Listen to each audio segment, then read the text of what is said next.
Hola, soy Ivonne Surizabay Paredes Cornejo y voy a presentar el tema de sepsis. Empezamos con las definiciones. ¿Qué es sepsis? Según Salgado López y Rodríguez Pascual, la sepsis se define como una infección sospechada o documentada clínica y microbiológicamente con uno o más de los criterios de síndrome de respuesta inflamatoria sistémica. La sepsis es una situación clínico-metabólica que comporta un elevado riesgo de mortalidad para el paciente críticamente enfermo, pues puede desembocar en la falla múltiple de órganos. ¿Qué es el síndrome de respuesta inflamatoria sistémica? Es el síndrome respuesta inflamatoria sistémica como respuesta metabólica al estrés durante la sepsis. Menciona 10 criterios tanto clínicos como de laboratorios para diagnosticar sepsis. Temperatura corporal mayor de 38 grados centígrados o temperatura menor de 36 grados centígrados. Frecuencia cardíaca de 90 latidos por minuto. Frecuencia ventilatoria 22 inspiraciones por minuto. Conteo de leucocitos. Presencia de 10% de bandas inmaduras. Hipotensión arterial, leucocitos. Y frecuencia respiratoria de 20 minutos. Minutos. Menciona las dos fases de estrés metabólico en la sepsis en que consisten. La fase EBBB o hipometabolismo o choque se caracteriza primordialmente por hipovolemia, hipotensión, hipoxia tisular e hipometabolismo. Los cambios observados durante la fase EBB se deben a la intensa actividad simpática que ocasiona caída del gasto cardíaco y con ello disminución del transporte y consumo de oxígeno. El gasto energético y la temperatura corporal, todo ello asociado a un aumento de las concentraciones sanguíneas de la glucosa, lactato y ácidos grasos libres. La fase flow o de hipermetabolismo se desarrolla en el periodo post-reanimación después de alcanzar la estabilidad hemodinámica y la correcta saturación tisular del oxígeno. Esto va a existir en aumento en el gasto cardíaco y más frecuencia cardíaca, respiratoria también, del transporte y consumo de oxígeno y de la temperatura corporal.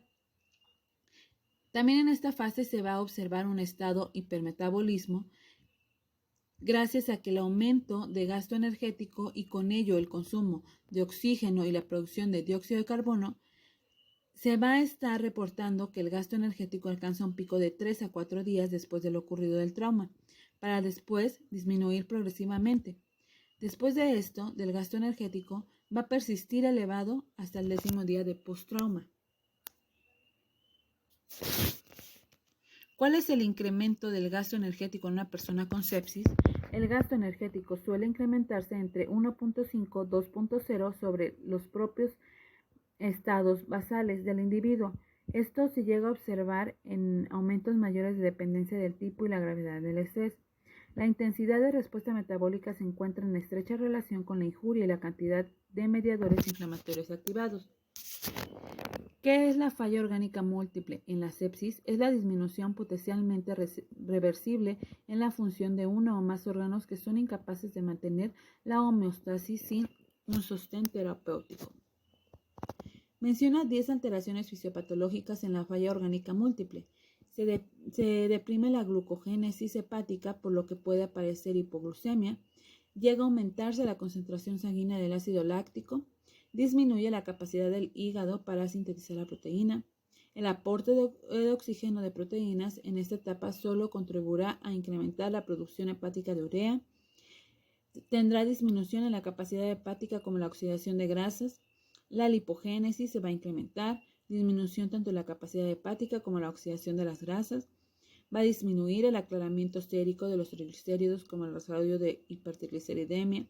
Se va a reducir la tasa de cetogenosis. La lipogénesis se va a incrementar y esta va a trasladar un aumento al cociente respiratorio. ¿Cuál es la función del soporte nutricional en la sepsis? Sería modificar la actividad del sistema inmune, modificar la respuesta del huésped de la sepsis, prevenir las complicaciones de la sepsis como traslocación bacteriana, acortamiento de la duración de estancia hospitalaria. En particular, ¿cuál es la función de la nutrición enteral y cuándo se debe de indicar en la sepsis? Esto debe pasar cuando el tracto gastrointestinal esté intacto, preservación de la integridad de la mucosa intestinal y para prevenir la traslocación bacteriana para muchos eventos desencadenantes de la disfunción orgánica. El inicio de la nutrición parenteral debe ser precoz dentro de las primeras 24 y 48 horas de diagnósticos de la sepsis y tras la resucitación del paciente. ¿Cuáles son las consecuencias de la nutrición enteral en la sepsis? La perfusión esplácnica puede verse comprometida en situaciones de hipotensión arterial, pero la incidencia publicada de isquemia intestinal asociada a la nutrición enteral suele ser baja. Uno de los estudios reveló que puede haber mayor frecuencia de diarrea y residuo gástrico elevado, así como un aumento de la incidencia de las complicaciones infecciosas de la nutrición enteral. Nutrición completa o trófica. ¿Cuál? En esta parte justificamos nuestra respuesta. Yo considero que las dos pudieran ser aplicables. Esto ya tendrá que depender de la situación nutricional y estado de salud del paciente. Es probable que una mejor estrategia nutricional en la primera semana de evolución de la sepsis grave y el choque séptico sea nutrición trófica, con aportes limitados hasta 500 kilocalorías por 24 horas o con la nutrición enteral, que va a consistir en un aporte energético del 60 al 70% del requerimiento energético total.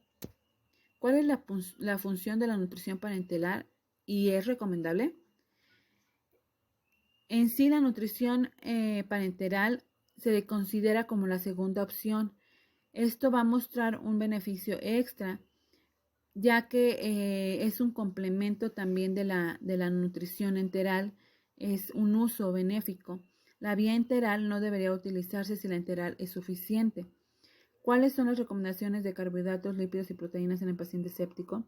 En carbohidratos son de 5 a 6 gramos de kilogramos en el día. De lípido de 1 a 2 gramos sobre kilogramos en el día. Proteína de 1.2 a 1.5 gramos sobre kilogramos del día. Esto ha sido el final de mi tema sepsis. Gracias.